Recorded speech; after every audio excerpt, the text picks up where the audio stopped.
Nós vamos começar com o professor Lidido Pitombeira, que é natural de Russas, no Ceará, professor de composição da Escola de Música da Universidade Federal do Rio de Janeiro, doutor em composição e teoria pela Universidade Estadual de Louisiana, onde estudou com Dinos Constantinides, lecionou composição, orquestração e técnicas composicionais contemporâneas de 2004 a 2006 na Universidade Estadual de Louisiana, onde já havia atuando como instrutor bolsista desde 2001. Foi professor substituto de harmonia, contraponto e análise na Universidade Estadual do Ceará. Estudou composição em harmonia com Wanda Ribeiro Costa, Tarcísio José de Lima e José Alberto Kaplan. Durante 12 anos, atuou como instrumentista e diretor musical do Sintagma, um grupo dedicado à performance e à pesquisa da música antiga e de música nordestina. Foi consultor de música da Secretaria de Cultura do Estado do Ceará, onde elaborou e coordenou projetos como os da Orquestra de Câmara Eleazar de Carvalho e o Quinteto de Sopros Alberto Nepomuceno. Suas obras têm sido executadas pelo Sintagma, Orquestra de Câmara Eleazar de Carvalho, o Quinteto de Sopros da Filarmônica de Berlim, Orquestra Sinfônica do Estado de São Paulo, Louisiana Sinfonietta, Red Six Saxophone Quartet, New York University New Music Trio, Orquestra Filarmônica de Poznan, na Polônia, Orquestra Sinfônica do Espírito Santo, Sinfônica de Ribeirão Preto, de Recife, Sinfônica da USP e Orquestra Sinfônica do Estado de São Paulo. Recebeu importantes premiações em concursos de composição no Brasil, destacando-se o primeiro prêmio no primeiro concurso nacional Camargo Guarnieri, por sua obra Suite Guarnieri, para a orquestra de cordas, e o primeiro prêmio no concurso Sinfonia dos 500 anos por sua tese de mestrado, Uma Lenda Indígena Brasileira para a Orquestra Sinfônica. Em 2004, recebeu nos Estados Unidos o prêmio 2003 MTNA, de compositor do ano, por seu trio com piano Brazilian Landscapes número 1. Recentemente, obteve o prêmio Sigma Alpha Lota, com a obra Brazilian Landscapes número 2, para quinteto de metais, e o prêmio na King University Competition com a obra Brazilian Landscapes número 6. As obras do Liduino são publicadas pela Edition Peters, Bela Música, Connors, Ori, Rio Arte e Irmãos Vitali. Então, eu vou pedir ao professor Liduino, vou avisar o tempo conforme ele for passando, e é isso. Obrigado. Nesse trabalho eu vou abordar duas obras do Paulo Costa Lima. Um é um artigo que me interessa bastante, chama-se Composicionalidade, que está no livro Teoria e Prática do Compor, mas que eu vi como conferência, ele nasceu como conferência no Simpósio de Musicologia em 2012 da UFRJ.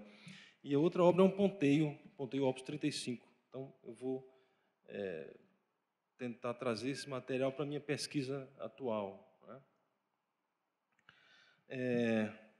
Então, composicionalidade é uma palavra-chave nos escritos recentes de Paulo Costa Lima, o qual propõe esse conceito a partir da interpenetração de 5 vetores de 5 perspectivas: indissociabilidade, criação de mundos, criticidade, reciprocidade e processos do compor. O estabelecimento da composicionalidade em música vem se somar a outros conceitos do campo composicional propostos pela primeira geração pós-Wiedemann. Sobre alguns desses compositores, Paulo Costa Lima associa conceitos. Jamari traz o conceito de problema, Fernando Cerqueira de sistema e Lindeberg Cardoso a mão na massa. O conceito de composicionalidade habita outros campos do conhecimento, como a matemática, ciência da computação e a filosofia da linguagem. Essa última é conhecido como o princípio de Frege, ou princípio da composicionalidade semântica, que, segundo Pelletier, nos garante que o significado de uma expressão é função dos e somente dos significados de suas partes, juntamente com o método pelo qual essas partes são combinadas. Ou seja, pelo significado das unidades léxicas individualmente consideradas e pela sintaxe que conecta essas unidades léxicas. O fato do conceito de composicionalidade na filosofia da linguagem tratar de atributos semânticos entre estruturas aproxima, de certa forma, esse conceito da proposta de Paulo Costa Lima, que propõe que se pense em teoria e prática como situada numa rede semântica com múltiplos outros. Neste trabalho, cotejaremos 3 vetores da composicionalidade de Paulo Costa Lima: a indissociabilidade, a criação de mundos e os processos do compor, com referenciais teóricos que sustentam nosso projeto de pesquisa atualmente desenvolvido no PPGM da UFRJ.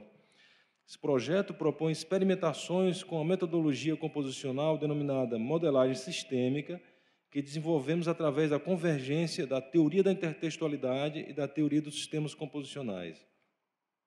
Essa última nos interessa particularmente pela conexão que apresenta com Paulo Costa Lima, via Herbert Brum, que foi seu orientador de doutorado, e Fernando Cerqueira.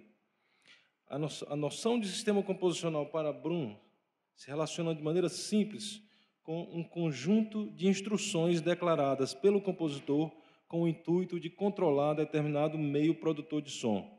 Em uma entrevista de 1979, Brum descreve claramente a noção do sistema composicional. Ele diz: eu poderia falar que um sistema é definido se eu disser que seus elementos são as 88 teclas de um piano. Cada um desses elementos pode estar em dois estados, on ou off. E eu agora escreverei uma série de instruções dizendo a esses elementos quando mudar de estado, quantos deles mudarão de estado e quando, em que sequência e assim por diante. Nesse momento, eu estarei escrevendo uma peça para piano, eu acho.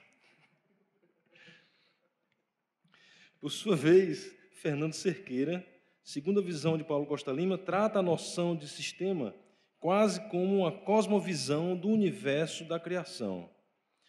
Para Cerqueira, a razão primeira de qualquer sistema é organizar os elementos, subordinando-os a princípios ou mecanismos operacionais que os façam trabalhar como partes naturais de um todo.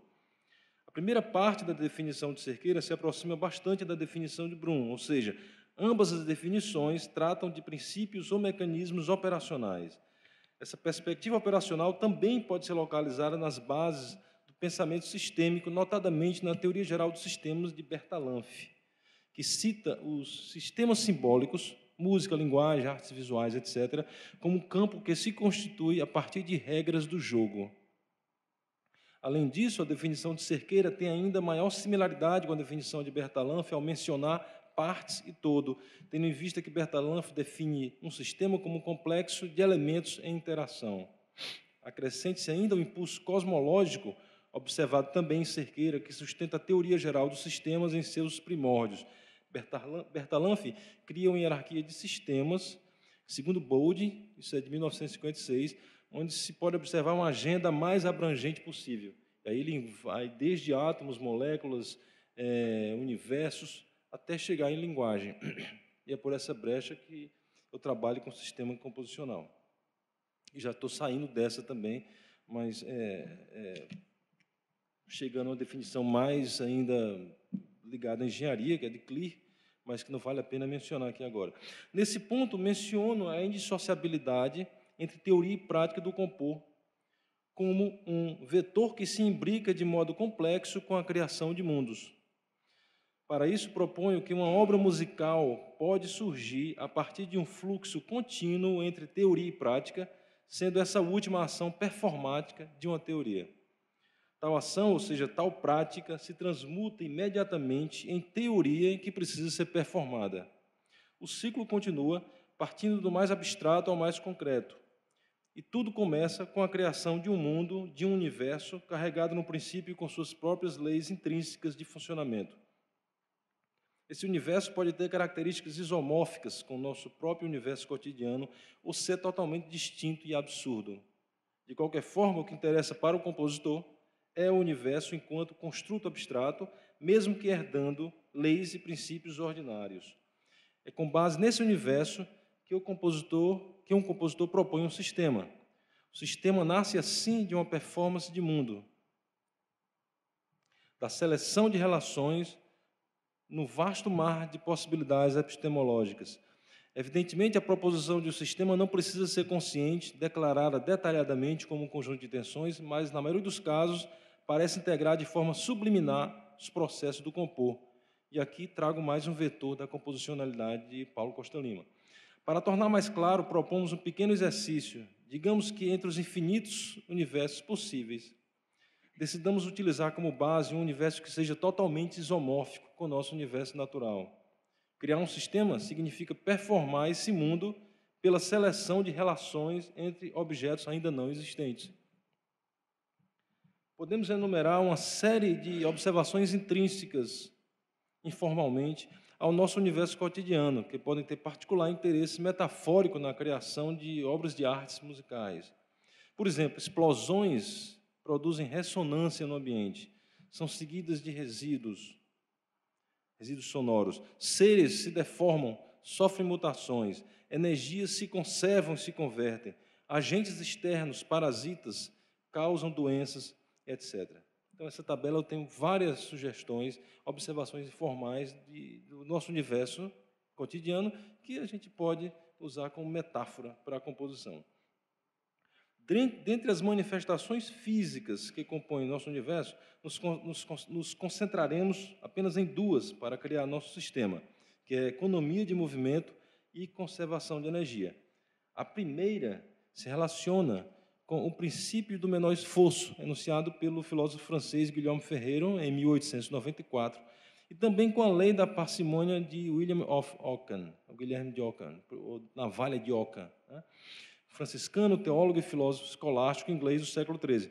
Essa lei de parcimônia pode se traduzir musicalmente, por exemplo, na condução de vozes pelo menor caminho possível, algo constantemente vivenciado nos treinamentos em harmonia tradicional, 4 vozes, e também na conexão econômica entre tríades, o movimento de, no máximo, um tom, dentro da perspectiva da teoria neo-riemanniana. Segunda, consideram a íntima relação entre força e velocidade, no âmbito da conservação de potência. Quer dizer, potência é energia despendida em determinado intervalo de tempo. De acordo com a expressão potência é igual a força vezes velocidade, para que se mantenha o mesmo valor de potência, a velocidade deve ser reduzida à medida que cresce a força. Não dá para ter tudo ao mesmo tempo. Na prática, sabemos que é impossível pôr um carro em movimento na quinta marcha. Isso a gente vivencia no nosso universo, né? Que é adequada para velocidades altas. E, da mesma forma, é impossível chegar a uma alta velocidade na primeira marcha, que é adequada para que tenha força suficiente para romper a inércia. Esse princípio pode se traduzir musicalmente no equilíbrio e transferência de energia entre dinâmica e figurações rítmicas. Em outras palavras, a capacidade de potência mecânica de um músico pode ser utilizada em fortes dinâmicas ou em rápidas figurações rítmicas, mas não em ambos simultaneamente, a não ser com outra potência. Como exemplo do primeiro caso, temos o primeiro caso da parcimônia. Temos uma passagem do concerto para violino, violoncelo e orquestra, Opus 102, de Brahms.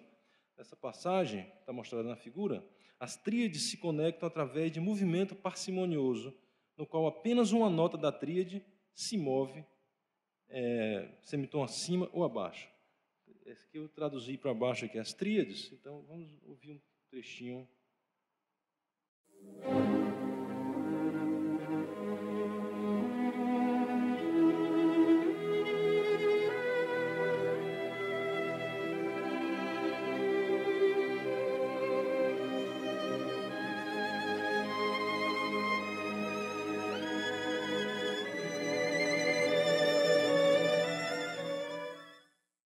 Um exemplo do segundo caso, que é a potência, a conservação de potência, né, e a transferência de energia da velocidade para a força, eu trouxe um trecho do Le Mail Bleu, do primeiro livro do Catálogo dos Pássaros, de Messiaen.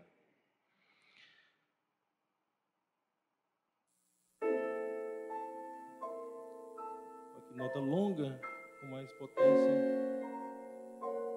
e as figurações com a dinâmica menor. Isso vai ser bem notório aqui, nesse trecho.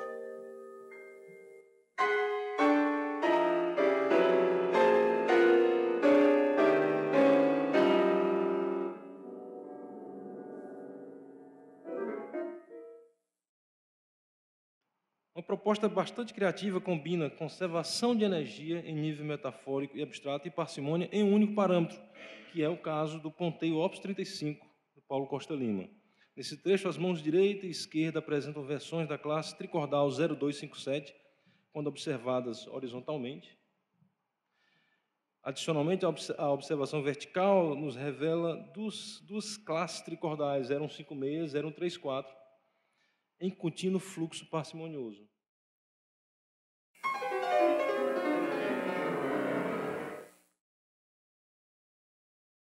Depois de examinar possíveis realizações musicais da conservação de energia e da parcimônia, podemos retomar o nosso exercício que eu propus no início do texto, de construção de um sistema que consistirá unicamente em duas declarações. As dinâmicas são inversamente proporcionais aos valores duracionais das figuras rítmicas e, segundo a declaração, as classes de alturas verticais se conectam parcimoniosamente. Para fins de identificação desse sistema, eu estou chamando ele de sistema Ockham. A criação de um sistema com base nessas duas leis, parcimônia e conservação de energia, é viabilizada através de um conjunto de declarações ou de um algoritmo computacional. O ato de escrever essas declarações se constitui em uma performance do universo escolhido, que é o nosso próprio universo, transformando teoria em prática, mesmo que momentaneamente, pois uma vez declarado o sistema, na hora que eu declaro, esse sistema é uma teoria, ele precisa ser performado, praticado.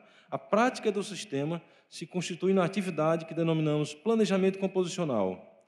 Durante o planejamento, o tratamento se expande das relações para os objetos, da generalidade para a particularização.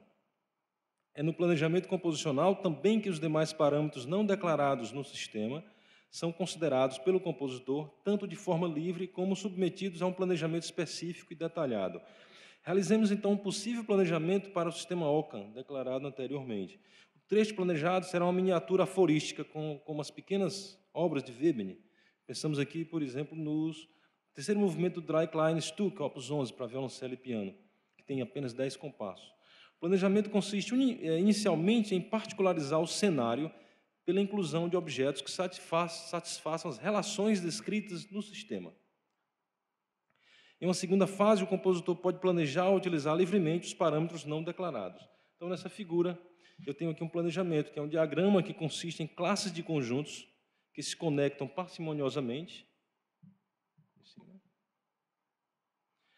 e um conjunto de dinâmicas que prenunciam a atividade rítmica da passagem, de tal forma que nos blocos associados a uma dinâmica forte teremos notas longas, estáticas, e entre esses blocos haverá notas curtas com maior atividade rítmica.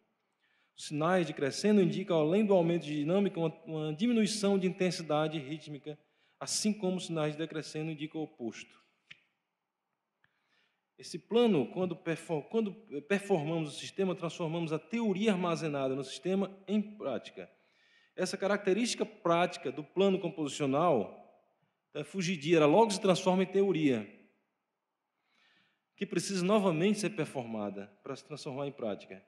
O compositor performa o plano fazendo emergir para a superfície, reduzindo a ambiguidade das instruções desse plano, particularizando valores e parâmetros não declarados, ritmo, articulação, timbre, produzindo assim um novo conjunto de instruções, a partitura.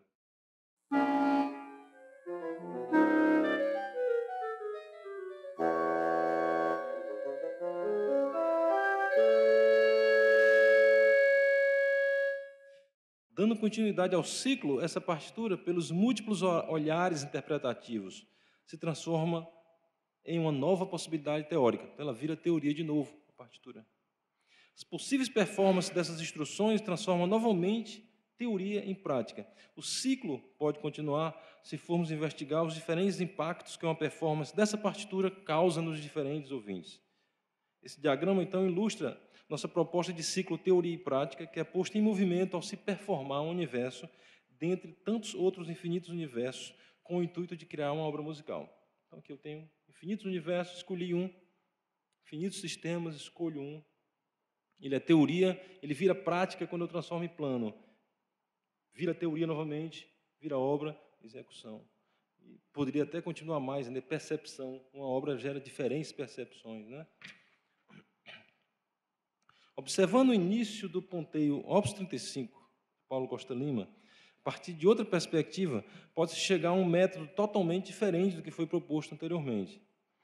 Um exame da primeira página da obra nos revela que os acordes arpejados são construídos inicialmente pela alternância de dois intervalos, quarta justa, classe intervalar 5, terça menor, classe intervalar 3. Segue-se a essa alternância uma quase estabilização no intervalo de terça menor, um retorno tímido do intervalo de quarta e a contaminação do organismo por dois intervalos estranhos, o trítono e uma terça maior. Estou trazendo outras características daquele meu universo, que é a contaminação. Vou tocar o trecho mais um pouquinho.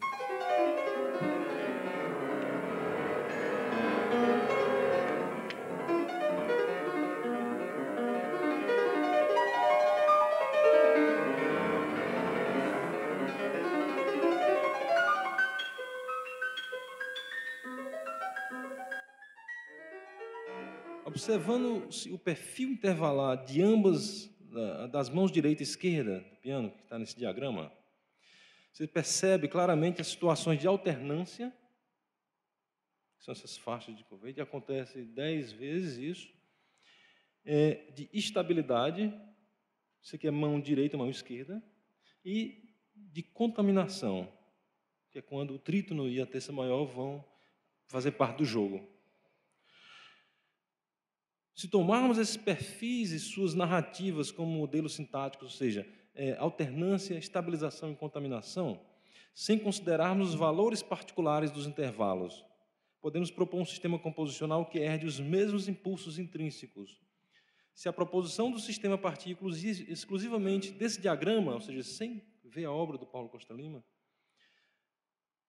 sem prévio conhecimento das figurações rítmicas empregadas na obra original, estaremos livres da influência dessas figurações para nos concentrarmos unicamente na narrativa intervalar. Essa tabela apresenta, então, situações intervalares utilizadas no ponteio e numa obra que eu estou compondo chamada Fragmentos, que pega pedaços de outros ponteios, de Guarnieri. Como esse aqui é um ponteio também, então tem um trecho da obra e vem dessa obra do Paulo Costa Lima. É uma obra para flauta, clarinete e fagote. Então, com base nesses perfis intervalares, eu planejei os intervalos, eles seguem rigorosamente a mesma situação de estabilidade, de variação e contaminação que acontece com Paulo Costa Lima. Só que no dele, a minha contaminação aqui é diferente, né? Tem segunda menor e segunda maior. O dele é o trítono e a terça maior. E aqui eu tenho a obra juntando essas duas perspectivas. A primeira, onde eu tiro a ideia de parcimônia do início do ponteio, e a segunda ideia, a mesma narrativa intervalar do ponteio Opus 35, do Paulo Costa Lima. Vou tocar então um trechinho aqui, me desculpe, né?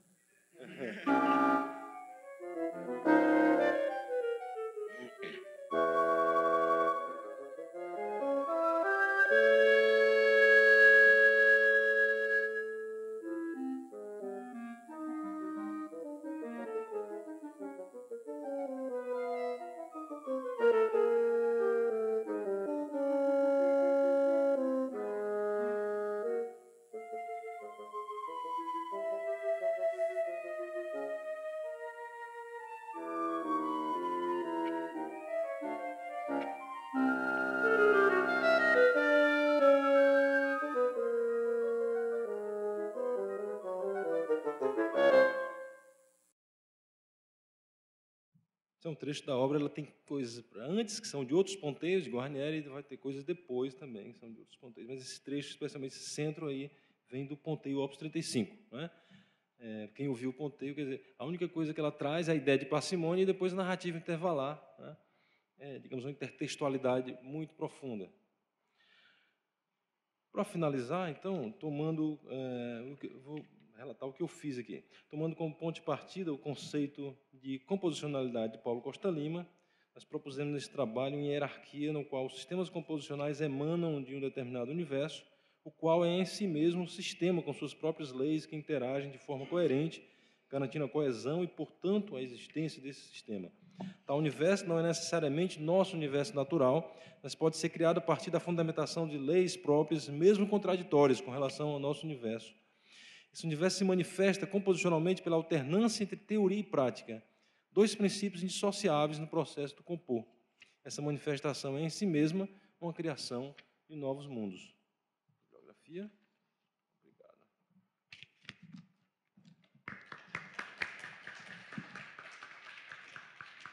Muito obrigado, professor Liduino, pela apresentação. E quem tem acompanhado a cena e pôde, no ano passado, por exemplo, estar no encontro da Associação Nacional de Teoria, a tema, percebeu o quanto esse conceito de composicionalidade, de fato, influenciou uma série de trabalhos que foram apresentados lá, e me parece que a escolha de focar nesse conceito é uma escolha realmente que manifesta uma preocupação que tem crescido, inclusive, nos trabalhos lá do programa. E um ponto de vista muito interessante que eu não tinha ainda, não tinha visto ainda. O nosso próximo expositor é o Paulo Rios Filho. Ele nasceu em Salvador, na Bahia. Ele é mestre e doutor em música pela Universidade Federal da Bahia, com orientação do professor Paulo Costa Lima. Em 2010, ele escreveu sua dissertação de mestrado, Hibridação Cultural como Horizonte Metodológico, e, no ano passado, defendeu a sua tese de doutorado. Em 2007, a sua peça O Contrariador foi incluída no programa da 16ª Bienal de Música Contemporânea Brasileira, e ele foi vencedor em 2 categorias no primeiro concurso de composição Ernst Widmer, em Salvador. Em 2008, bolsista de composição, foi bolsista de composição selecionado para o Festival de Campos do Jordão, e foi distinguido no primeiro concurso internacional para jovens compositores na cidade de Portimão, em Portugal. Em 2009, foi premiado com a peça Choro de Stamira, no NE-BAN, do Brazilian Composers Competition, na Holanda, com a peça Mal, no primeiro concurso, professor Fernando Burgos, e com a obra O Enigmático Gato de Rimas, no prêmio da 18ª Bienal de Música Brasileira Contemporânea, na categoria de Câmara. No início de 2011, recebeu uma encomenda no New Ensemble, renomado grupo de música contemporânea europeu, para a composição de uma obra inédita com a estreia em outubro do mesmo ano no Concert Bowl, em Amsterdã. Começou o ano de 2012 com 2 encomendas de obras nos Estados Unidos, uma da American Society de Nova York e uma outra do Orfeu Ensemble de Fresno, na Califórnia, ambas estreadas nos Estados Unidos em 2013. E em 2014, Paulo foi um dos 30 compositores a terem obras encomendadas para a 21ª Bienal de Música Contemporânea Brasileira, e foi, então, estreada no ano passado. Essa escolha de compositores foi feita por um processo de votação envolvendo mais de 100 compositores e professores de composição musical de vários estados brasileiros. Entre 2009 e 2010, foi professor substituto na Escola de Música da UFBA, lecionando matérias de composição, harmonia, contraponto e improvisação. É membro fundador da OCA, Oficina de Composição Agora, fundador do Camará Ensemble e professor de música da Universidade Federal do Maranhão, no campus de São Bernardo. Além de tudo, e também, em 2015, foi escolhido o melhor compositor do Delta do Parnaíba. Então, com vocês, Paulo Rios Filho. Essa última conquista não foi muito difícil.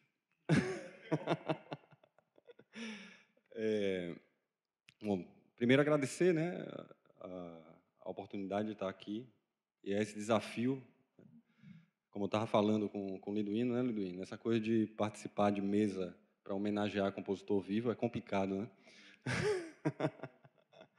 Mas é realmente um prazer muito grande, né? Foram 12 anos, né, Paulo, de relação de mestre e aprendiz. Então, eu acho que é uma oportunidade muito bacana estar aqui falando sobre a obra de Paulo Lima. Eu dei um nome, né? Eu batizei aí a minha fala, 7 flechas, um batuque concertante, de Paulo Costa Lima, linhas de criação, de escuta e reciprocidade. Eu me torno você quando escuto Senax. É o que certa feita disse Morton Feldman ao próprio Senax num bate-papo público. Que coisa engraçada, né? Se a gente retifica e empobrece um tanto a confissão de Feldman, no fim das contas o que ele quer dizer é simplesmente eu me torno você quando escuto a sua obra. Mas o jeito que Feldman fala é muito mais legal, na verdade. Eu me torno você quando escuto Senax. Ou seja, eu me transformo em você não porque estou escutando sua obra simplesmente, mas sim porque ao escutar a sua obra eu me entrelaço com a sua extensão compositiva de si, o seu milieu criativo existencial, com o seu eu compositor que vai junto com a sua obra, que se faz ao longo de sua obra. Há um corpo-organismo sujeito, Senax, ali materialmente na frente de Feldman, que de forma direta diz, eu me torno você. Corpo que se limita, de alguma forma, dos rastros desse próprio corpo na obra, de uma linha compositor que atravessa a obra daquele sujeito que cria. Senax, para além de ser um indivíduo presente na conversa, estende também seus fios de vida e personalidade para fora, contamina e é contaminado por outras coisas e fenômenos. É isso que a fala de Feldman revela e é por isso que ela é interessante do jeito que é proferida de fato. Agora eu corto essa história aqui e vamos para um texto lá de 1991, de autoria de Otto Lask, que nos fala da obra enquanto disposição relacional de ambiguidade de troca constante entre o compositor, designer, e seu ambiente de trabalho externo. Para Lask, o design cria o designer, tanto quanto o inverso também acontece, sempre pela via desse acoplamento criativo vital ao seu ambiente, né? Eu adicionaria aqui ao seu meio ambiente, de trabalho. Em suma, a obra também compõe o compositor na mesma medida que o inverso acontece. Começo então, na verdade, já comecei a falar das linhas de reciprocidade na obra Sete Flechas, um batuque concertante de Paulo Costa Lima. Na nota de programa de Sete Flechas, logo após fazer referência ao mesmo trecho acima do texto de Lasque, Paulo Lima afirma: eu quero ser essa flecha, a flecha do caboclo, que ninguém viu e ninguém sabe onde caiu, mas que traça um percurso musical de voo, com impulso inicial, flutuação e chegada ao alvo, para usar as palavras do próprio compositor. E aqui ele está se referindo à trajetória percorrida pela melodia de uma canção do Caboclo Sete Flechas, que o compositor utiliza como fonte de material e de procedimentos compositivos traçados em seu batuque concertante. Aí eu inauguro aqui na minha fala um primeiro momento que eu estou chamando de quadro de situações analíticas da obra Sete Flechas, um batuque concertante, né? E antes de partir para essas situações, é importante observar que, né, é necessário observar que o importante nas situações comentadas não é exatamente a ocorrência de eventos musicais miméticos, representações ou metáforas da obra. Nem são as situações analíticas necessariamente dotadas do gesto comprobatório, do compromisso comprobatório que os exemplos normalmente têm. O importante nesses quadros é chamar a atenção para o povoamento, na obra e em sua performance, de forças pré-subjetivas que atravessam e compõem esse campo interrelacional da flecha-obra-compositor, por exemplo, né? Que é o que mais exatamente o tema da minha fala aqui hoje, certo? Então, não tem um compromisso de matar a cobra e mostrar o pau. Vocês fazem isso se quiserem e se acharem que cabe.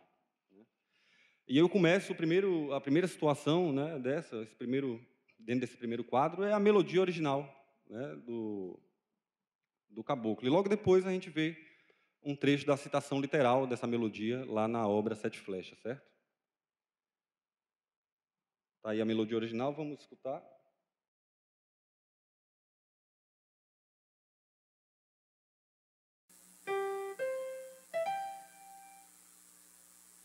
Me atirou, ninguém viu, só sete flechas, quem sabe aonde a flecha caiu. Esse é o ponto original, né, do Caboclo Sete Flechas. E aqui é a forma como aparece lá uma citação literal dessa melodia, que eu não vou deixar para a gente escutar depois, porque esse mesmo trecho é alvo de um outro exemplo, lá no segundo quadro, certo? A gente escuta lá. Uma terceira situação, né, dentro desse primeiro quadro de situações analíticas, então, é o depoimento, numa conversa por e-mail com o compositor, sobre a peça ser um grande arpejo com chegada no alvo, né? Nas palavras do próprio Paulo, nesse e-mail, é como se toda a peça fosse um longo arpejo do qual a encenação final é o desfecho, a chegada da flecha. E eu acho que a gente tem uma quarta situação. Quer dizer, eu gostaria de voltar antes para a própria melodia original, né? Isso é um reflexo, na verdade, da própria construção lá já do próprio ponto do caboclo, né? Essa coisa do arpejo. É como se fosse uma amplificação disso dentro da própria obra. A quarta situação é o procedimento de alargamento intervalar, identificado na melodia original, de maneira semelhante, né? Que conduz às transformações e desenvolvimentos ao longo da peça. A gente tem lá a melodia original, né? Começa com a quarta justa, depois uma terça maior, uma terça menor e uma segunda maior. Na verdade, é uma compactação, só que o Paulo transforma isso em momentos de alargamento de compactação intervalar, né? Isso é algo identificado, é um processo identificado na própria melodia do Caboclo Sete Flechas, né? E que acaba também virando, diferente do grande arpejo, que é amplificado, né, na obra, ele funciona mais como um fio mesmo de costura dos gestos e das texturas e das outras referências a outras músicas que aparecem na composição Sete Flechas. Vamos ouvir uns trechinhos?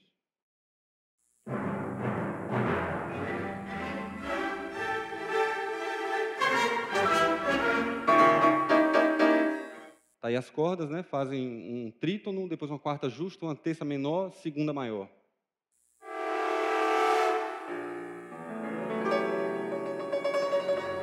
Esse tipo de figura no piano também aparece sempre com trítono, quarta, terça maior, segunda maior.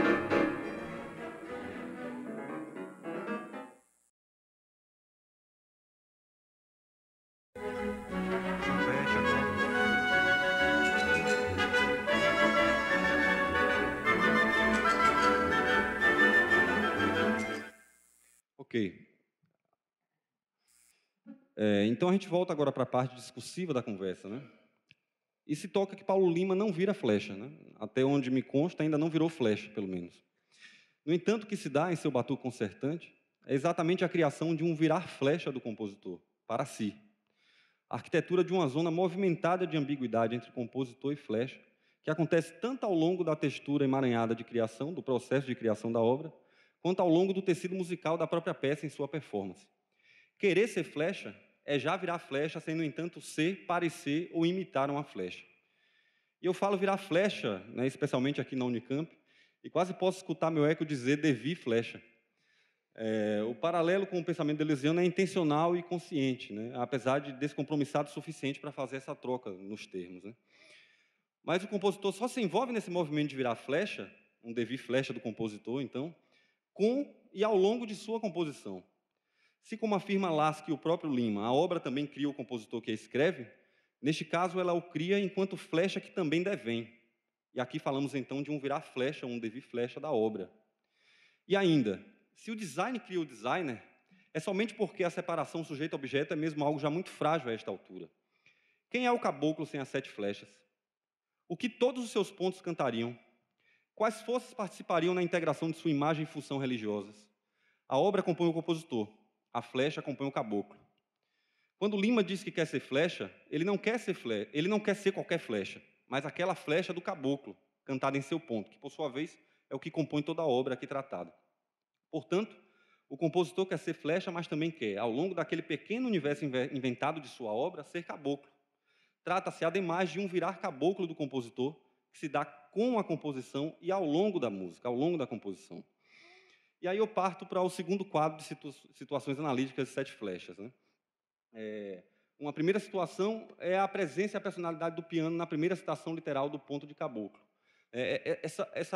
Esse tipo de presença, essa personalidade do personagem piano, né, ali dentro da peça, é algo que se repete a todo tempo, né, e que eu traduzo em palavras aqui como uma sisudez, né? O piano é dotado de uma sisudez nas suas intervenções, como se tivesse o tempo todo se integrando à orquestra, mas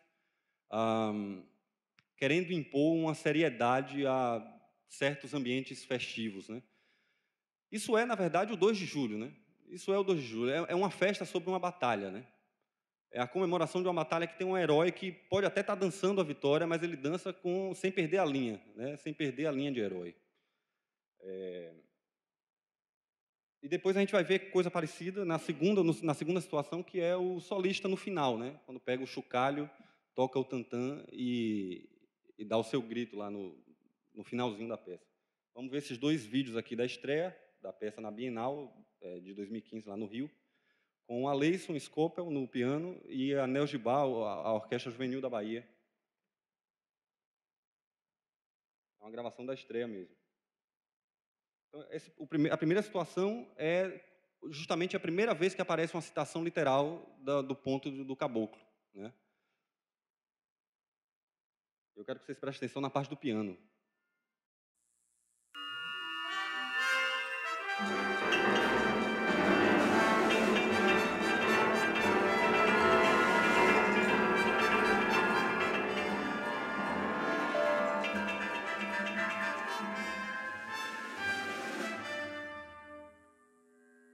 Então, a integração do solista é quase uma dança sisuda, né? Eu interpreto dessa forma. E o segundo exemplo, então, não é um exemplo, é uma situação.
É isso mesmo, né? É uma força de belicosidade, de festividade que estão ali, trava um embate o tempo todo, né? Depois tem mais uma situação, dentro desse mesmo quadro aí de situações analíticas, que foi um experimento que eu fiz com um corpo lá de mais ou menos 20 ouvintes. Eu passei o link do vídeo no YouTube, né? Essas pessoas escutaram 1, 2 ou 3 vezes a obra e respondiam a um formulário, um questionário, né? E eu achei bem interessante alguns depoimentos sobre como foi a experiência de escuta dessas pessoas, né? Eram estudantes de música, estudantes de outras áreas, professores de filosofia, de história, professor de música, minha mãe, minha sogra. Tem alguns depoimentos interessantes. Eu queria ler para vocês aqui, né? Imagens da mata, da floresta, situações de caça, folhas, reis, reinos, etc. Filmes épicos, grandes narrativas. Um personagem com valor de herói que tem a todo tempo uma espécie de confronto com a orquestra, fuga, perseguição, como se um sujeito sozinho estivesse resistindo a algo que quer impor-lhe a força. E ao final, certa festividade. História de ação, conflito, guerra, tensão e vitória. Alguém que se esconde, uma floresta. Um drama corporal, como se ela expressasse as sensações do corpo, que se sente ao vivenciar uma situação de suspense. Me remeteu a uma sensação de caça. Ao acertar o alvo, meu corpo se expande, mas o risco ou medo retorna, então retraio novamente. Quer dizer, eu acho interessante porque é como se essas forças que não são explícitas, né, elas, claro, poderiam ser traduzidas de outra forma, mas essa renitência aí de termos como caça e chegada ao alvo, né, e sensações que são mais corporais do que psicológicas durante a escuta, eu acho que vale muito trazer para cá. O experimento, eu acho que foi razoavelmente bem sucedido. E me ajudou na construção da fala, na verdade. E isso eu acho também que uma coisa interessante e que eu não pude avançar, que eu gostaria de avançar daqui numa próxima oportunidade, como isso se manifesta corporalmente também na performance do solista, sobretudo, né? A gente tem ali um caboclo capixaba, né? Essa história de virar caboclo encontra uma forte correspondência no processo que Paulo Lima, no texto de apresentação de seu poderoso conceito de composicionalidade, chama de protagonista do compositor, aquela instância ficcional que o representa no próprio âmbito da obra. Isso são palavras do próprio Paulo. E aqui eu abro um pequeno parêntese para lembrar que a ideia de reciprocidade é apontada pelo próprio Paulo nesse mesmo texto como um dos 5 vetores temáticos da composicionalidade, como falou o Liduino. De fato, né, essa minha fala aqui é como se fosse uma reescrituração lá dos 3 parágrafos que ele dedica exclusivamente a esse vetor da reciprocidade, né? Eu encaro isso mais ou menos dessa forma. Voltando, então, para a parte discursiva, para a linha discursiva aqui da minha apresentação, com efeito, está claro que a existência de um protagonista do compositor é o reflexo de sua imagem dupla posta em movimento com e ao longo da criação da obra, e na própria obra ao longo das suas linhas internas. Ou seja, mais do que representar o compositor, o protagonista, como o próprio Lima afirma, é a imagem em movimento, emblema da reciprocidade compositor-obra. E mais do que isso, da indiscernibilidade entre sujeito e objeto, teoria e prática em curso com o compor. A reciprocidade obra-compositor não pode ser compreendida como uma via binária simples, como um fio de conexão entre pontos, o ponto compositor e o ponto obra. Compositor e obra são já eles próprios uma multiplicidade de linhas em movimento constante. Como bem ressalta o antropólogo britânico Tim Ingold, um estudioso das linhas em diversas culturas, as conexões, as trocas de energia e informação entre um ser e outro, uma coisa e outra, não se dão através de uma linha, mas sim ao longo, e aí é importante distinguir o uso dos termos através e ao longo, mas sim ao longo de um emaranhado de linhas, de uma malha de canais de comunicação e de fluxos materiais, onde os termos relacionados inscrevem seus próprios traços e fios, suas ações e trajetórias. E no caso do compor não é diferente. Dito isso, e indo um pouco além nesse mesmo tópico, caberia ainda perguntar que tipo de linhas lança o intérprete, por exemplo, nessa emaranhada zona de reciprocidades ao longo da performance, ou ainda da preparação, estudo, ensaios, ou mesmo da composição da obra. Quais as linhas do intérprete que se entretecem com as linhas do compositor virando flecha, e como essas múltiplas linhas interagem entre si, se comunicam. E o ouvinte das 7 flechas também vira caboclo? O protagonista que vai com a obra é o protagonista de quem mesmo? Feldman vira Senax que vira sua obra. É um virar compositor do ouvinte. E quando eu escuto o batuque concertante de Paulo Lima, eu também quero ser essa flecha que ninguém sabe onde foi parar, além do caboclo. Portanto, o que o ouvinte, assim como o analista, faz é notar, descobrir e relacionar coisas ao lançar ele mesmo suas próprias linhas de escuta e de criação na complexa malha da obra, sua composição e performance, e ao se deixar atravessar pelos traços e fios desse emaranhado. Trata-se, além disso, de notar, descobrir e relacionar forças, coisas e acontecimentos na obra que somente podem ser notados, descobertos e relacionados porque, antes de tudo, assim a própria música lhes permite. Como fala Bruno Latour, a respeito da nossa percepção de uma estátua, é esta, tridimensional, que nos permite girar em torno e ter vários pontos de vista sobre ela. Qualquer semelhança entre estátua e composição não é mera coincidência. Assim, a escuta e a análise são ações feitas da captura e congelamento mais ou menos preciso de movimentos insaciáveis de reciprocidade, troca e comunicação entre a obra e o próprio ouvinte analista, que se entrelaça naquela zona ambígua de compositor e obra e intérprete e flecha e caboclo e. Mais uma vez aqui, a referência a Deleuze, né, agora com a lógica das associações rizomáticas, ou, na revisão proposta por Ingold, miceliformes, né, em forma de seres fúngicos. O batuque concertante de Paulo Lima nos permite esse tipo de fruição. Permite que o ouvinte e analista criem um virar caboclo para si, por mais que outros nomes acabem sendo arrumados para este processo. São intensidades de guerra e festa, de sisudez e jocosidade, luta e dança, voo e alvo que participam da conformação de um caboclo ao longo da música. Por fim, um último olhar sobre essa malha de reciprocidades em 7 flechas, um batuque concertante, aponta, penso eu, para aquilo que nesta mesa se refere por construção de identidade na obra de Paulo Costa Lima. Alguns anos atrás, ao me conceder uma entrevista para a revista portuguesa Glosas, Paulo falou sobre a construção de um compor para chamar de meu, de seu, destacando sobretudo o fato de que esse compor é um compor na e com a Bahia. Se a gente para analisar um pouco mais a fundo esse depoimento, pode perceber que, primeiro, a ideia de compor na Bahia, na verdade, aparece mais como uma espécie de trampolim para o termo seguinte, uma escolha estratégica, quase composicional, para montar um gesto de intensificação da ideia. Compor na, mas não somente isso, como, sobretudo, compor com a Bahia. Segundo, compor com, por sua vez, pressupõe uma cumplicidade entre compositor e Bahia, entre o compositor e os efeitos de projeções individuais e coletivas de certas imagens de lugar e de povo. No caso do batuque concertante, essa cumplicidade acontece, é claro, a partir justamente daquela zona de confusão entre compositor e flecha e caboclo, que é traçada com a peça. O compositor como inventor de cultura, o cara que é reflexo das projeções de determinadas imagens de lugar e de povo e que mexe nessas projeções, distorce os seus efeitos, experimenta esses efeitos e improvisa com eles. Segue, interrompe, dobra e estende os fluxos dessas imagens que são elas próprias moventes, experimentais e criativas. Isso tudo que a gente costumava chamar de identidade cultural, o batuque concertante assume como pura coisa fluir, para usar um termo do próprio Lima. E isso é algo que acontece em várias outras músicas de Paulo, transformar as imagens de lugar e de povo e de cultura em meio de experimentação criativa. Isso, me parece, é que é exatamente o tal do compor com a Bahia de que ele me falava. No fim das contas, não se trata, portanto, da aplicação de estratégias estilísticas, como, por exemplo, no caso do nacionalismo, nem da reprodução da teoria antropofágica, apesar de se relacionar, de tangenciar a antropofagia. Trata-se de compor um povo e lugar com sua música. O caboclo do batuque concertante não representa o caboclo que sai da Lapinha e segue cortejo rumo ao Campo Grande no 2 de julho. O caboclo da música de Paulo Lima é a linha viva, livre e experimental de outros caboclos, outras flechas, outras lapinhas e campos grandes, e de outras festas que comemoram batalhas. E acho que é nesse sentido ainda que Paulo fala, aqui e ali, do compositor como alguém que faz cultura.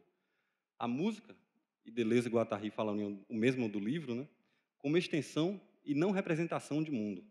Compor na e com a Bahia como construção sintética da noção de reciprocidade no compor, só que agora num nível muito mais amplo.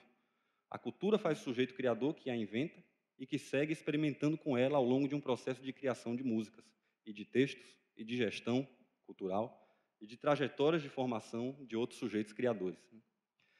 Paulo Costa Lima inventa uma Bahia com seu compor. Uma Bahia que nem a Bahia é, ou que jamais pode ser. Ainda assim, Bahia. A um só tempo, além e aquém daquele lugar e povo. Linhas de caboclo, de flecha, de 2 de julho, que, junto a outras linhas diversas, traços de Schubert, de vanguarda, de Beethoven, de samba reggae, ajudam a coformar o seu compor e as obras que pululam desse lugar de criação que ele constrói para si. Por fim, acho razoável pensar em Paulo Lima como um compositor de micropolíticas, criador que subverte a lógica construída por Fernando Cerqueira, quando este afirma que, com relação à utilização de material de referência cultural, o compositor pode optar ou por fazer uma fusão crítica ou um carnaval conciliador. A obra de Paulo Costa Lima não tem nada de conciliadora, nem de fusão. Está mais para uma máquina de carnavais críticos. Pequenas mudanças do Garcia sonoras, onde o jogo entre contrários, ao invés de dar em sínteses, festejam, destacam e multiplicam as diferenças. Tudo parece resistir a algo na música de Paulo Lima. Há sempre uma batalha sendo travada, mesmo em meio a toda a dança, ironia e humor. Eu acho que é disso que ele quer falar quando diz que tem algo que move ele no trabalho composicional, que é não deixar a peteca cair. Os materiais existem ao controle, as referências à síntese, o ritmo à lógica, a sensação ao sentido. E ainda assim essas duas coisas estão sempre num diálogo muito profundo e profícuo, esses dois termos, né? Nas palavras do próprio Paulo, por e-mail também, o que Sete Flechas faz é uma carnavalização que derrete identidades, experimentando com aquilo que seria a lógica antropofágica do caboclo. Tudo pode acontecer, mas, claro, esse tipo bem específico de tudo. Essa é uma impressão muito forte. Essa é a impressão mais forte que eu tenho enquanto ouvinte das Sete Flechas, o Batuque Concertante. E é isso, no fim das contas, que eu gostaria de compartilhar com vocês. O caboclo atira, ninguém vê, ainda assim a flecha faz seu percurso e decide cair num alvo, que só o caboclo sabe onde. O que nos atravessa são intensidades desses gestos e movimentos, que resistem a ser de todos capturados e compreendidos e explicados. O compositor resolve isso compondo, o intérprete tocando. Para nós, ouvintes, resta então somente o envolvimento com um desejo virado na zorra de ser flecha também.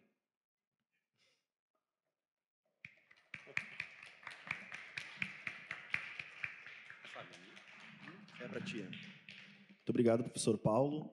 Me parece bastante claro em algumas das falas que a gente viu hoje e nessa recente apresentação do professor Paulo, uma profunda contaminação do discurso do professor Paulo Lima com as próprias obras e, mais do que isso, como o Eric falou da militância, fica bastante claro também, e no concerto das 5h30 a gente vai tentar descortinar um pouco isso, que é a relação entre esses diversos aspectos do discurso do Paulo e como isso ocasionou o que ele chama de reavivamento da pujança lá na cena na Bahia.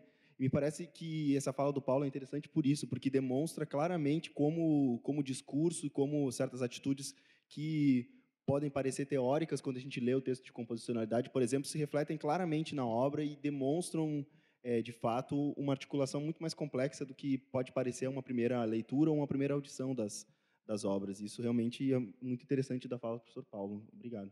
Então, agora a gente vai abrir para perguntas e comentários. Alguém? Bom, antes de fazer um comentário ou uma pergunta específica, eu queria agradecer todas as apresentações da manhã. Eu me senti muito presenteado com o que foi colocado aqui por todos, por cada um. Então, fica desde já esse agradecimento.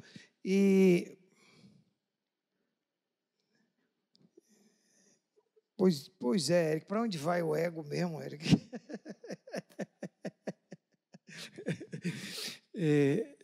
Eu fiquei assim, entusiasmado com o enfoque do professor Liduino, que pega o tema da imbricação, teoria e prática, né, e sai jogando com o tema e mostrando uma miríade de possibilidades. Eu quero, gente, aquela lista de sistemas naturais, aquele mapa da mina, né, de ideias composicionais. Então, eu gostei muito porque o Paulo Lima, a obra do Paulo Lima entrou muitas vezes mais como, vamos dizer assim, como uma seta, e uma seta é quase uma flecha, né? Algo que se vai adiante, olha, se isso, então isso, né? Isso eu curti muito, está muito presente no trabalho do professor Liduíno. E de Paulo Rios eu queria agradecer, porque eu aprendi sobre a minha peça. Eu não tinha consciência dessas imbricações todas que estão absolutamente verdadeiras. Por exemplo, a sisudez do piano, né? Ele é realmente sisudo porque combativo. Eu não sei, pode ter gente aqui que não saiba a história do 2 de julho, mas o 2 de julho é a história da independência do Brasil e não da Bahia, né? Porque Dom Pedro levantou a espada, mas houve guerra em vários lugares, e na Bahia foi talvez a mais importante, que durou 1 ano de guerra, e foram os negros, os escravos, que fizeram a luta, inicialmente, principalmente, né? E criaram esse símbolo do caboclo. Então, esse símbolo do caboclo não é um símbolo apenas do candomblé ou da Bahia, é um símbolo do Brasil, desse Brasil que se liberta e que precisa se ver em alguém, e esse alguém é esse caboclo. Então, achei que a sua leitura me fez ver aspectos que eu próprio não tinha, aspectos interpretativos que eu próprio não tinha visto. Então, não é uma pergunta, mas é uma reação, agradecendo a todos e especialmente a essas 2 apresentações que eu vou querer arrancar de vocês para ter comigo. Bom, no meio disso tudo, aquela discussão que ontem já surgiu na mesa de Ronaldo, né? A vanguarda e a não vanguarda, a sinceridade da música, a sinceridade do compor, e como é que isso tudo se apresenta como desafio para nós, compositores brasileiros, né? Que queremos dialogar com essa rede discursiva, mas, ao mesmo tempo, queremos não trair a sinceridade de onde estamos e do que vemos, mesmo quando estamos citando ou estamos viajando. Eu acho que esse é um tema que ontem já apareceu e que hoje reaparece aqui de outras maneiras. E uma coisa que é interessante que o Liduíno trouxe conceitos do Fernando Cerqueira, do professor Jamari, que até a foto do filho dele, um comentário, e que era o Jamari Filho, aquele Jamari era o Jamari Filho. O Rios também falou isso, também mencionou o professor Cerqueira, e é interessante notar como diversas dessas coisas elas estão em perspectiva, né? O professor Paulo Lima costuma falar que há um movimento de composição na Bahia, que lá na década de 60 é inaugurado e que não se interrompe, né? Quer dizer, é uma dimensão de um verdadeiro movimento de composição e que tem vários ecos. E o que é interessante essa indissociabilidade entre teoria e prática é manifesta nas obras, né? A gente escuta isso quando escuta as obras. E o quanto isso foi capaz de influenciar uma geração de compositores, né? Como a gente vai ter a oportunidade de ouvir mais tarde, e o quanto, de fato, esse movimento ganha força com essas articulações, né? E com todo esse manancial teórico que o professor Paulo Lima conseguiu, ao longo da sua trajetória, deixar como legado, né? Não, comentar isso que Paulo puxou, né, da coisa da vanguarda, que eu fico pensando como esse, né, o terreno da Sete Flechas, mas de várias outras obras suas, Paulo, são um terreno muito fértil para essa discussão, né? E conhecendo a sua obra, como eu conheço, eu não me preocuparia nunca em discutir a categoria vanguarda, no sentido de se enquadra ou não se enquadra. Algo que me interessaria muito mais é algo que você complementou na sua fala, que a gente quer se relacionar com a teia mais global, né, a rede discursiva, mas a gente quer fazer isso também a partir de uma perspectiva local, né? A gente pode falar assim. E eu acho que eu tenho dificuldade para falar sobre isso, apesar de ter feito uma dissertação que ia muito nessa direção, mas eu mudei também muito minha cabeça de lá para cá, e hoje em dia ainda estou reprocessando isso. Mas é interessante ver como quem governa, né, o processo composicional da sua obra é essa perspectiva local. E a sua obra, ainda assim, entra nessa rede discursiva internacional, vamos colocar nesses termos, né? Por isso que eu acho que a antropofagia não se aplica exatamente à interpretação da sua obra. eu não acho que é esse o caminho. Eu não acho que há um processo de reinterpretação nem do que vem de fora para compor algo local, nem do local para compor algo que vá para fora. Não acho que é esse o processo. Eu acho que, eu não sei, não tem a ver com representação, né? Não é comer o que vem de fora ou comer o local no sentido de processar aquilo e representar aquilo na obra, né? Eu acho que é muito mais visceral. Então, talvez tenha a ver com antropofagia não no sentido da deglutição exatamente, mas da digestão. Então, é a digestão do semelhante e não mais a coisa de comer, né? Acho que está muito mais nas tripas, entende? Tá em algo, um processo que é muito mais visceral mesmo, né? E não dialógico. Porque você come algo que está na sua frente, mas você digere algo que já faz parte de você. Você está digerindo aquela coisa já virou carne da sua carne, né? É por isso que eu não como bicho que tenha olho.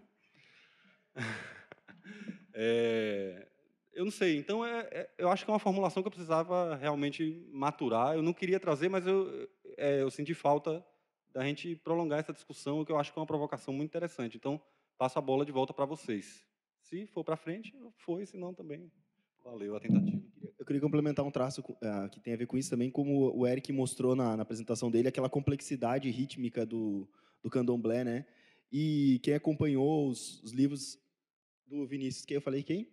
Eric, desculpa. E também quem acompanhou os textos do Paulo na música popular e adjacências, nas análises, por exemplo, de Dorival Caymmi, quer dizer, essa tomada de consciência da complexidade de certos fazeres e de levar isso às últimas consequências, quer dizer, é um outro viés, na verdade, é um viés diferente, né? Quer dizer, é um viés do reconhecimento da complexidade daquele fenômeno, e não é a tentativa de adaptação àquele fenômeno a um contexto de uma música que tem os seus pressupostos estilísticos, etc. Ou seja, uma espécie de domesticação daquele universo. É o contrário disso, é a radicalização dos processos internos e que reconhecem a complexidade desses fatores, tanto rítmicos quanto melódicos, como a gente pôde ver na análise do Paulo, né? Quer dizer, é uma radicalização da flecha, né? É uma potencialização do caboclo, é o contrário disso, né? Não há uma tentativa de domesticação do caboclo.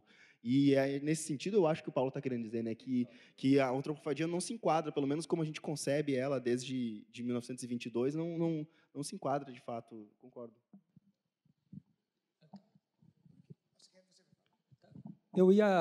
Vou colocar uma coisa um pouco anterior do que Paulo falou, que na verdade foi dito pela mesma, mas acho importante evidenciar. Porque nessa relação que estava falando aí sobre teoria e prática, essa interdependência ou confusão, ou quase sinônimo da coisa, Paulo Lima se refere a uma coisa, o fazer teoria como uma prática. E aí eu acho que remete também àquela imbricação que Paulo tem colocado em relação à própria dimensão discursiva da música, né? Esse fazer teoria enquanto uma prática, ele remete a toda como dizendo assim, a culturalização da teoria, né? É uma coisa que não é apenas um instrumento de refletir, mas um instrumento de agir. Acho que é essa colocação que eu acho que foi dito, mas talvez evidenciar fosse importante.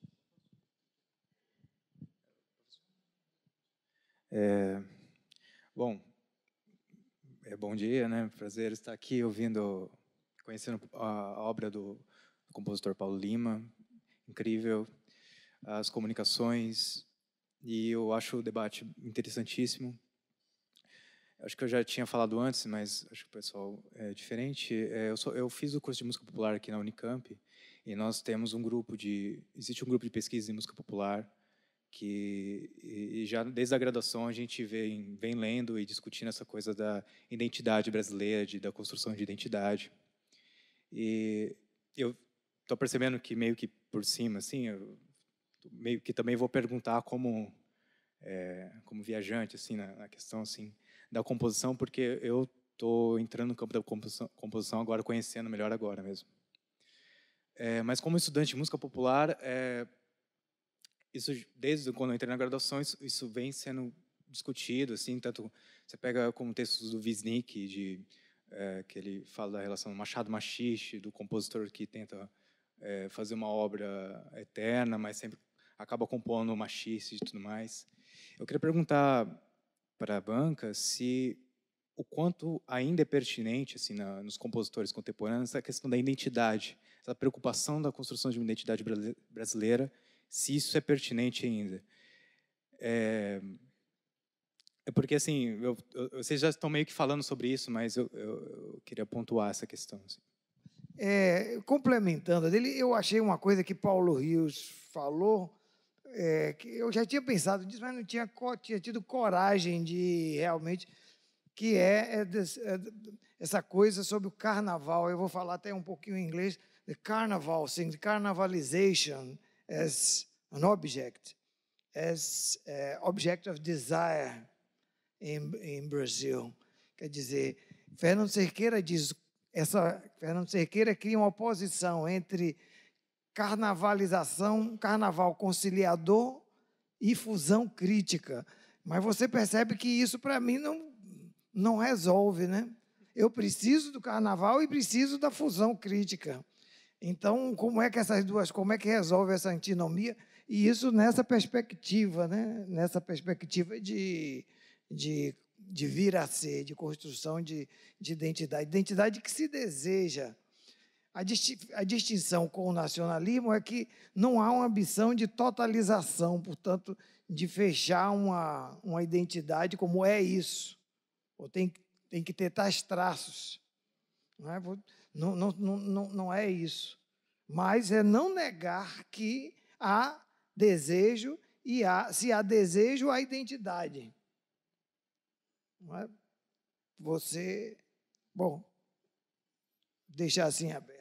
Só complementar, porque os debates, isso fez parte do projeto estético, né, do Brasil, em determinada época, Mário de Andrade, como você já veio sendo comentado, numa determinada época do Brasil, um projeto político, né, isso fez parte assim de buscar-se uma identidade e, de certa forma, houve até um certo ponto uma plastificação assim de o brasileiro é isso, é aquilo, né? Porque eu acho muito interessante, por exemplo, na apresentação das obras do Paulo Lima, assim, é interessante que daí, do ponto de vista, por exemplo, lá da Bahia, a coisa já é diferente, porque essa discussão, por exemplo, da origem do samba, né, se é Rio de Janeiro, se é da Bahia, né, que é uma coisa que ainda não está fechada ainda, tem que buscar documentação, mas não tem documentação direito, tem que fazer transcrição de coisa oral que às vezes não tem gravado. Eu estou dizendo assim, por conta de um compositor hoje, assim, se diante dessa história, desse projeto estético, o quanto, a que medida isso se torna pertinente ou se não é pertinente, né? Eu estou entrando num curso de composição agora e eu passei nesse conflito jazz ou bossa nova, bossa nova ou jazz samba de roda, choro, né? O que você é? Isso na música popular, isso tá. O músico tem que lidar com esse conflito, né? O músico brasileiro especificamente. Eu acho isso é interessante a questão porque é uma especificidade do Brasil, né? Tipo, às vezes lá fora os músicos não passam por esse conflito. Eu queria perguntar assim, no campo da composição musical, a que medida seria pertinente essa discussão sobre identidade brasileira? Uhum. O compositor quer aprovação, né? Então você está sempre perguntando se pode isso ou não. Acho que o compositor pode tudo, faz o que quer, né? Tem consequências, claro. Esse é um ponto. Outro ponto é que existem nacionalismos não declarados. Por exemplo, música espectral é francesa. Música massa sonora é polonesa. A música de ultra complexidade é música inglesa.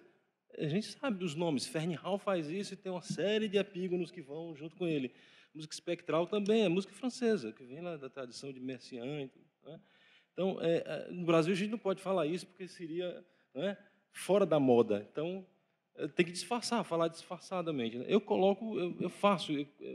tento construir identidade das minhas peças, faço o que quiser, eu uso tema folclórico, misturado com dodecafonismo, não tem problema nenhum.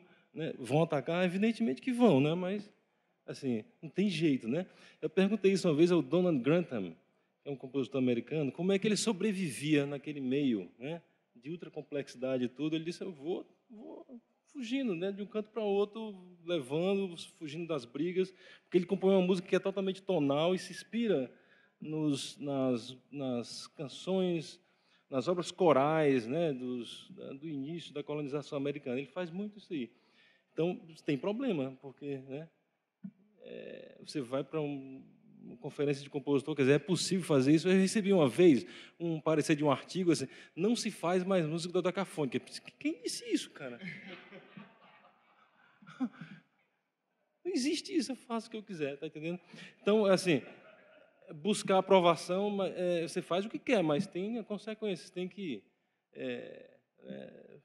passar por isso que eu estou passando agora aqui, né? Respondendo isso. Mas tem construção de identidade o tempo todo, disfarçada, né? Assim, você tem um mundo dividido em países e tem divisões menores, até uma família é uma divisão. Assim, por mais que você tente universalizar o mundo, vai ter sempre divisão, né? E a divisão vai ter uma cultura ligada àquilo ali. Eu entendo a colocação. É que eu não lembro o pesquisador sociólogo que a gente teve uma palestra no ano passado, que ele fala da questão da marca-nação, né? De que os países da América Latina, especificamente, eles precisam necessariamente afirmar uma identidade, coisas que países europeus e norte-americanos não necessitariam. Eles não têm a preocupação de se afirmar, eu sou americano ou eu sou europeu. Eles simplesmente estão lá envolvidos lá com o movimento e fazendo. Mas é engraçado, o que o pesquisador levantou é que os países, ele faz uma análise de mercado, né, de música industrializada e tudo mais, que o mercado, quando o artista é brasileiro ou é da América Latina, exige-se, é engraçado, porque meio que exige-se essa questão de, mas você é brasileiro, você tem que fazer música brasileira, né? Aí a pergunta, o que é música brasileira, né? Eu acho que está mais por esse lado de até para os próprios brasileiros, né, desse conflito a gente mesmo não sabe o que é música brasileira, diante de tanta diversidade cultural e tudo mais. A pergunta mais nesse segmento, assim, de, às vezes, será que existe um engajamento em completar essa identidade, em se estabelecer nessa identidade? É mais esse segmento. Aí eu vou complementar contando um caos, né? Um compositor americano que eu conheci, certa feita, lá em Salvador, e eu sugeri que ele fosse assistir um concerto com obras de compositores baianos, né? E depois eu perguntei como é que foi a experiência e ele disse que gostou, foi legal, mas ficou um pouco frustrado porque esperava escutar algo mais brasileiro.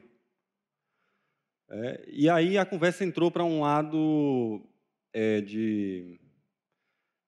né, da discussão do colonialismo, né, e que, na visão dele, a gente deveria fazer algo mais livre de uma consequência de um processo de colonização, né? Que não é só a colonização portuguesa, né, mas a colonização do discurso, né? Essa coisa de participar da rede de discurso pode ser vista como ser colonizado por essa rede de discurso, né? E eu não acho que seja isso que Paulo esteja falando de forma nenhuma, né? É justamente o contrário, né? E ele não se tocava, né? Quando eu falei isso para ele, ele tomou um susto e disse assim, pô, é mesmo, eu que tenho que repensar a minha visão sobre colonização. Quando eu falei para ele, que disse, não, eu discordo de você porque agir sobre esse agenciamento, né, colonizador é justamente fazer o que o colonizador acha que a gente deve fazer, música brasileira. Eu faço o que quero, né, Liduino?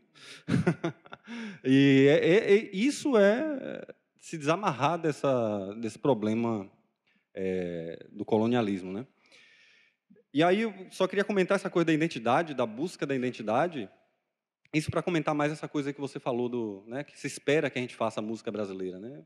E como se eles soubessem o que é música brasileira, e não a gente, né? E ninguém sabe, na verdade. A gente também não sabe. E que bom que não saiba. E aí vai dar na segunda parte da resposta que eu queria dar, a tentativa de resposta, que é essa coisa de identidade também, né? Na própria discussão no âmbito das humanidades já muito batido já, né? O nosso grupo, né, o grupo comandado lá pelo Paulo, inclusive, há muito tempo atrás, se chamava Composição e Identidade Cultural. E, num gesto muito inteligente, o nome foi trocado, né, para Composição e Cultura, né? Então, é claro que há essa relação entre o compor e o que eu chamei ali de imagens de uma projeção individual e coletiva de lugar e de povo, né? Essas imagens culturais, né? Mas não acho que haja necessariamente, nem deva haver, de forma alguma, a ilusão de que você vai chegar numa síntese que você possa chamar de identidade, né? Eu me relacionei de uma forma muito profunda, inclusive sob esse viés cultural, com a obra Sete Flechas, por exemplo. Mas eu nunca fui no Cortejo do Caboclo, no 2 de julho. Nunca fui. Eu sou baiano e vivi durante 10 anos na Bahia, em Salvador, né? Eu nunca fui a um carnaval também. Então, essas sínteses são muito perigosas, né? E a noção de identidade cultural vem sendo discutida justamente por isso. O que eu acho que é importante a gente, enquanto compositor brasileiro, fazer é reconhecer que essa é uma discussão relevante para a nossa obra e fazer com que a nossa obra reaja a isso e questione essas noções de identidade. É o que eu acho que a obra de Paulo Lima faz. E é por isso que eu acho que ela não se encaixa no que seria antropofagia, por exemplo, né? Ela questiona, inclusive, o que é antropofagia, musicalmente.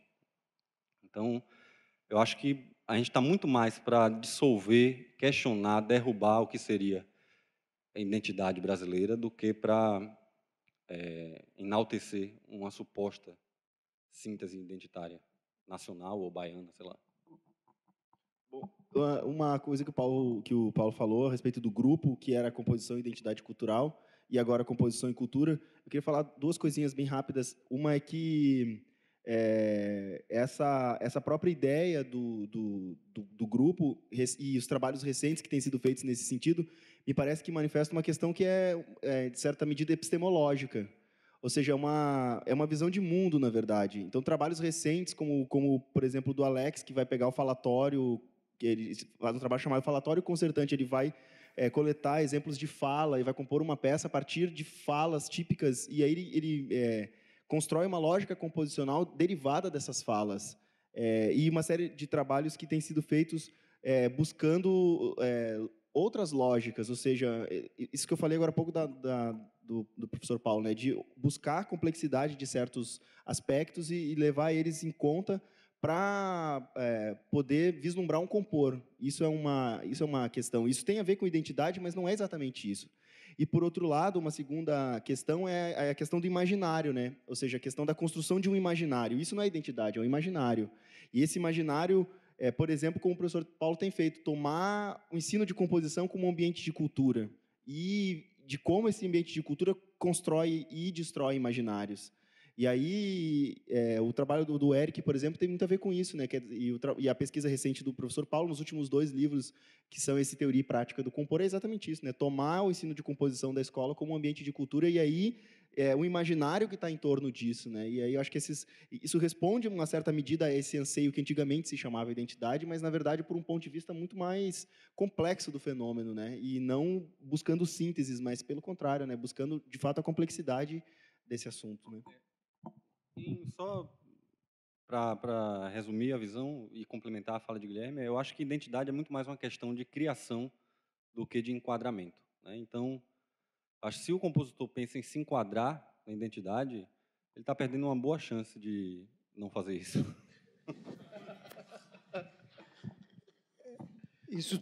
Acho que essas falas são muito boas. Foi bom lembrar o trabalho de Alex Pochat, um doutorando, mas ele fez o mestrado na Feira de São Joaquim. Ele foi para a Feira de São Joaquim, a maior feira mais tradicional de Salvador, e começou a gravar ambientes sonoros da feira, não eram só pessoas, né? Mas os depoimentos das pessoas eram fantásticos, porque aquelas pessoas, algumas se sentem e são heróis da feira, sabe? Então, tem uma que fala assim, oxe, eu? Não. Aí ele vai pegar isso, oxe, eu? E vai vai trabalhar com isso como uma composição, né? A peça de hoje à tarde é exatamente sobre isso, né? Sobre o contorno de uma fala, né? que é o 201, né, que a gente vai mostrar hoje à tarde. A peça é justamente sobre isso, é uma peça de onomatopeia, né? Isso. Mas o que eu queria dizer sobre a sua pergunta, que eu acho que é uma pergunta que circulou aqui o tempo todo, talvez a gente saia disso, a gente encontre uma resposta pensando no que é colonização. O que é ser colonizado? Ora, ser colonizado é ter negado o direito à diferença. Quer dizer, o que o colonizador, o que um discurso colonizador ou qualquer colonização faz é negar o direito à diferença ao colonizado, geralmente através da utilização do estereótipo, né? Então, os baianos são preguiçosos, os japoneses são amarelos, os chineses são isso ou aquilo, os africanos são isso ou aquilo. Quer dizer, mas isso tem uma gama de sutilezas enorme, né? Então, a questão da identidade, da construção de identidade, nesse sentido de compor e de criar, é uma questão política. Eu não vou permitir que me neguem construir uma diferença. Essa é a perspectiva de possível criação de identidade. Como é que eu reajo e crio uma diferença, e crio uma diferença feita aqui por mim, por esse herói da feira, por exemplo.